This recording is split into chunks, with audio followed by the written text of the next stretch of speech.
Everyone, myself ઋતુ શુક્લા. આજનો topic છે બાયોટેકનોલોજીના પ્રયોજનમાં, જેમાં પહેલા નંબરમાં આવશે બાયોરેમેડિયેશન, બાયોફાર્માસ્યુટિકલ અને અપશિષ્ટ સુધારણા. બીજા નંબરમાં આવશે ચિકિત્સા ક્ષેત્રે, જેમાં જનીન ઇન્સ્યુલિન, જનીન થેરપી અને આણ્વિક નિદાનનો સમાવેશ થશે. ત્રીજા નંબરમાં ખેતીવાડીમાં આરએનએઆઈ અને બીટી કપાસનો સમાવેશ થશે. અને ચોથા નંબરમાં આવશે પોષણ ઉત્પાદન વધારવા માટે, એટલે કે ઉર્જા ઉત્પાદન કરવા માટે.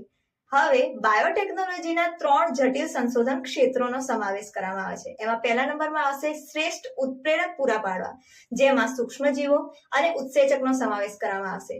બીજા નંબરમાં ઉત્પ્રેરકોની ક્રિયાવિધિ માટે ઇષ્ટતમ પરિસ્થિતિ પૂરી પાડવી, જેના અંદર તાપમાન અને pH નો સમાવેશ કરવામાં આવે છે. ત્રીજા નંબરમાં આવશે અનુપ્રવાહિત પ્રક્રિયા દ્વારા શુદ્ધિકરણ કરવું.